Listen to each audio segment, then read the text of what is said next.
What's going on YouTube? This is Brent0331. One of the recurring questions that I commonly get on my videos is what type of gear I'm carrying and why. So I thought I'd do a video just to show you guys what I carry, my personal likes and preferences when it comes to gear and weapons. So hope you enjoy the video. Thanks for watching, and don't forget to leave a comment.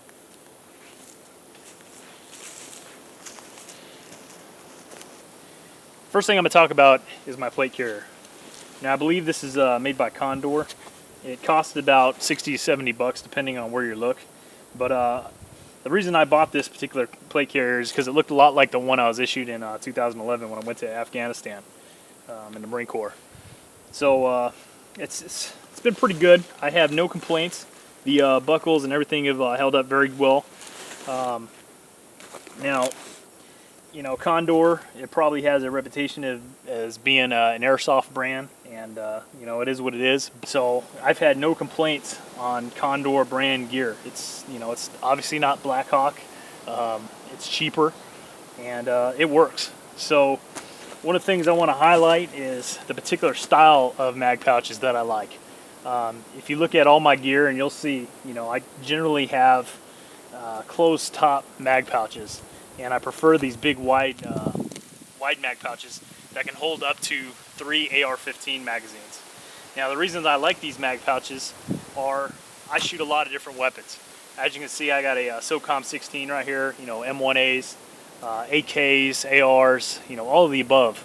And these pouches are wide enough to hold all the different types of magazines that from the weapons that I shoot, you know, FALs, everything.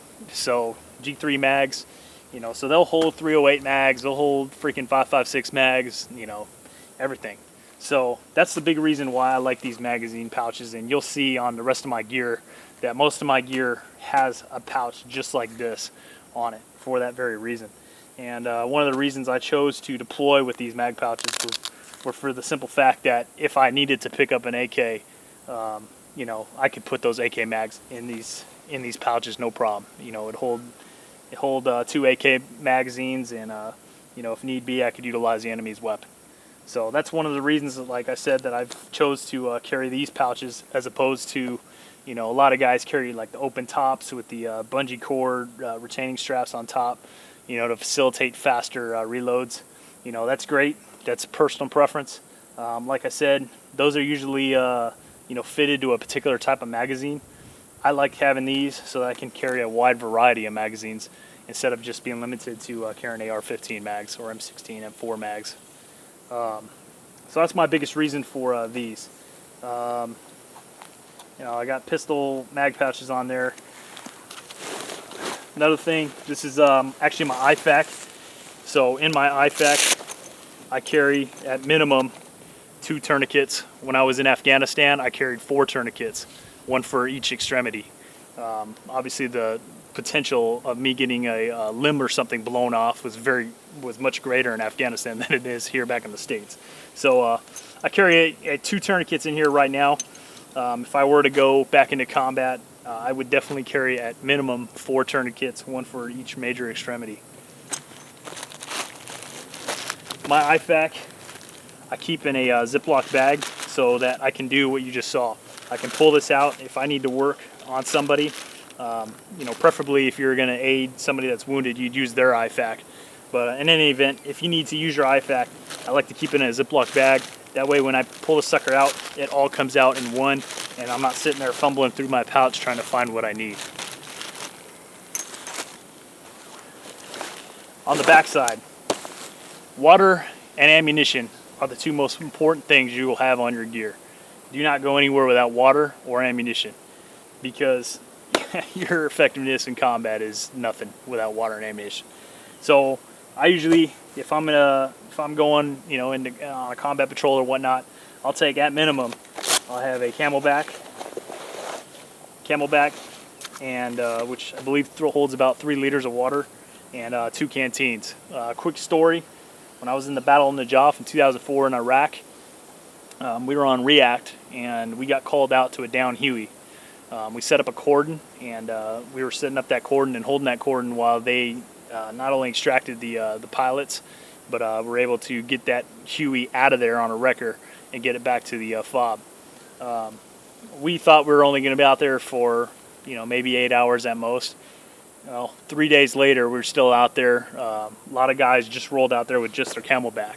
Well, that went very quick. All right, and the reason they only had a Camelback is because a lot of Marines were, had the mindset of, hey, I'm just going out on react. No big deal. We'll come back at night at the end of the day. Well, that's not the case. So I always rolled with, at minimum, both canteens and my Camelback. A Camelback, in my opinion, is a must. The canteens are primarily to refill that Camelback. So that's pretty much my plate carrier in a nutshell. These two pouches, I would either carry gloves or my excess equipment, or optics or whatnot, MVGs, carry them in one of those two utility pouches. Knife, I always want to carry my knife so it's readily accessible. Another story going back to the Joff. One of the companies in my battalion, one of the guys came around a tombstone, actually ran into an insurgent that was coming around the tombstone at the same very time to fire off an RPG. They actually locked up, they went to the ground, and luckily that Marine had his knife accessible, and he was able to stab that insurgent to death. So that's why I'm a big proponent of having this blade very close to where you can easily access it. And one of the places I find that is most accessible is right there on my shoulder. So that's the reason why I put that K-bar, that fighting knife, on my non-shooting shoulder. So again, that's my plate carrier in a nutshell. Moving on. This is my cartridge belt. So usually if you see me wearing this plate carrier, you'll see me wearing this cartridge belt. And all it has is a drop leg holster that carries a M9 or 92 FS on the leg. And I'll usually have some spare pistol pouches on the left side, as well as a dump pouch so I can dump my magazines in. Next I'm going to talk about my Kevlar. So this is a Mitch lightweight style Kevlar. I've got the Surefire light that I was issued in Afghanistan on there, MVG mount, and if you haven't put on a Kevlar with these pads, these things are a must. My first 2 deployments in Iraq, I did not have these type of suspension system inside, and the first time I got these, it was night and day difference. So if you're going to have a Kevlar, definitely recommend that you install these pads in there if you haven't already done so, because these things are awesome. And the technology, the studies they've done on guys, receiving IED hits and things like that, these will reduce the amount of trauma, blunt force trauma to your head, if in fact you were to get, take an impact to the head from some sort of ordnance or round or whatnot. So anyways, long story short, get the pads, put them in your helmet, if you're going to wear a Kevlar.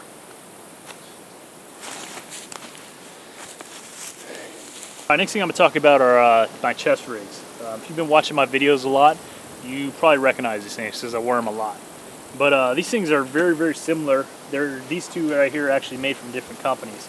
This one is made by TAC Force. I don't know if you can see the label right there, but this one's made by TAC Force, and this one is actually made by Blackhawk. Both of these are built almost exactly the same. There's pretty much hardly any difference between the two. The Blackhawk one obviously costs a lot more, at least $30 more than the TAC Force one. So that's one thing to consider. I'll post a link to the TAC Force website. As far as the Blackhawk one, you can find these almost everywhere. One thing to note though, these are an older design. I'm not sure if Blackhawk even still makes this particular model. They probably don't. TAC Force, I know they do make this model, but it's the pouches are a little bit different as far as the openings on the top. So this is kind of an older chest rig model, but it's by far my favorite. As I talked about with the plate carrier, the reason I like this type of chest rig is the versatility and carrying different magazines.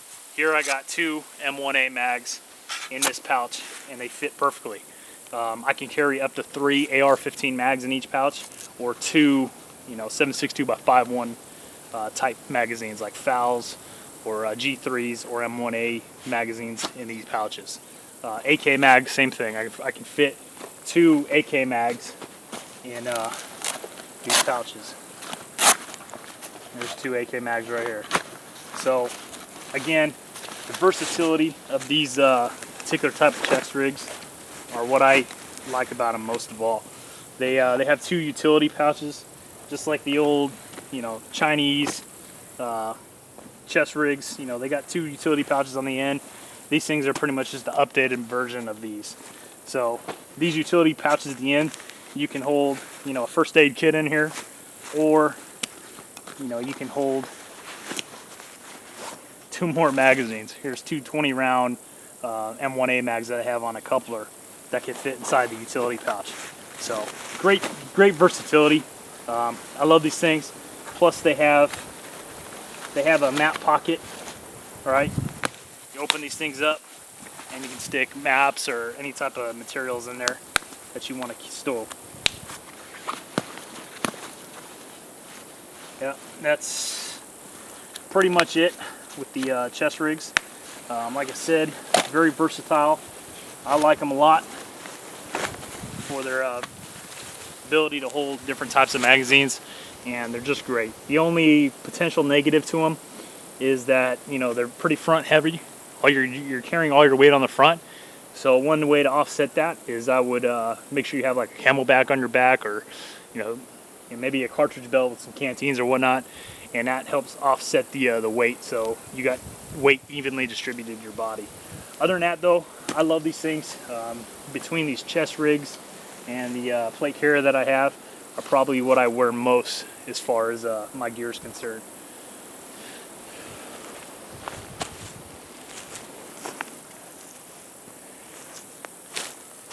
Alright, the next thing I'm going to talk about are the tactical vests that I have. Now these are MOLLE vests. They just have you know, the MOLLE webbing, PALS MOLLE webbing all up the front and on the back.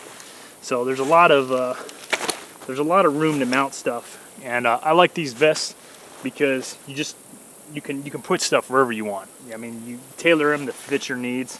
I have this vest set up right here for an AR loadout. So as you can see, I got my AR magazines here.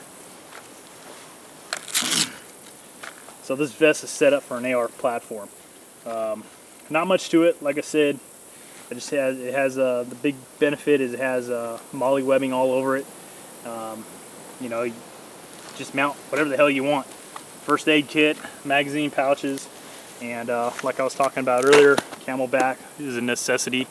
You must have a source of water. So this particular vest is made by 511. I don't know what the actual model name of it is, but it's a pretty good vest. I have the my spring summer variant right here. This particular one, it's pretty much the same vest, but it's made by Tac Force. And again, I have on this one, I actually have the multi-magazine type pouches on it that I have on the chest rigs and whatnot. So, but same thing, almost exactly the same setup. You know, a pouch for first aid kit, magazine pouches on the front, and in the back I got my camelback holder. And one thing that's great about these little camelback holders is, you know, not just, you know, you can use them not just to carry camelback, but you can put all kinds of crap in there. Ponchos, you know, if you make a ranger roll, if you're going on a patrol or whatnot, and you want to cut down on you know, gear, and you need a ranger roll, you can throw that sucker in there. Chow, you know, all kinds of crap that you can stuff inside this you know, camelback holder. So anyways, if you're a vest kind of guy, recommend these things. Great versatility for these is primarily the fact that you can mount stuff wherever you want to mount it. It's user preference. So again, 511 makes this particular one, and then Tac Force makes this particular model right here. So, all right, the next piece of gear I'm going to talk about is Allis equipment. If you're that budget warrior, this is definitely a way to go. I mean, you can get these triple mag pouches for probably $5 or under on the surplus market. There's so much stuff out there, and there's even aftermarket stuff like these 8 straps right here. The ones I have on this setup here and this one up here are aftermarket. These are not USGI suspenders. These are aftermarket suspenders that work great, and they have a lot more padding than the actual issued surplus ones. So Great little setup. My primary use for these is like long range patrols. So I'm going to be moving a lot. I don't want to carry as much weight. I would use something like this because you don't have the weight of all the chest, like the chest rig, for instance. You carry all that weight on your front, it starts wearing on your back. Plate carriers, you know, if you don't need all that excess weight associated with body armor and some of the other stuff, Allis setups are really good to go. They really distribute the weight good. In the back, you typically have your butt pouch and your water, so that, you know, keeps the weight on your back. And then you have all your ammunition in the front with your mag pouches. I prefer the H-style suspenders, as you can see here. I mean, these are great. This just really helps distribute the weight very well. On the right side, I just got an Allis pistol holster. The great thing about these holsters is you can pretty much take any pistol and throw it in there. They're pretty universal as a means of being a pistol holster. So it'll hold anything from an M9 to a 1911 to a Glock. So pretty good piece of gear. Yeah, it's old school. You know, it might not be the coolest. You're probably not going to be the coolest kid on the block carrying Allis equipment, but hey, it's versatile. It was in service for a very long time. It's got its roots in the you know, Vietnam gear, and just kind of progressed over the years, and it works. You know, it wouldn't have been in service for so long if it didn't work. I've got two different ones. I've got one that I wear in the springtime and summer, and then I've got the one I wear either in a desert condition environment or in the fall and winter. So, like I said, the stuff is plentiful. I just took, you know, regular OD pouches and just spray painted them to get them the color I wanted for use in the you know, either in the desert or in the fall or the winter. So, a lot of options out there for Allis equipment. Very cheap, very easy to come by, very plentiful. So, like I said, if you're going to go on a long-range patrol or whatnot, and you want to cut down on weight, or you just want to be that lightweight warrior or budget warrior, Allis is the way to go. It's very, very versatile. One thing I want to note, that these Allis pouches cannot just carry 3 AR-15 magazines. All right, you can actually use these to carry M1A or FAL, or probably even G3 mags as well. All right, so they're very versatile when it comes to that. AK mags, not so much. You might be able to get the 20-round AK mags that they have out there on the market. You might be able to get those in there, but definitely not the 30-rounders. They're just too big. So, but 20-round box magazines for an M1A or a like a FAL or G3 fit in these just fine, as well as 3 M16, M4, AR-15 type mags. So that's pretty much it for the Allis equipment.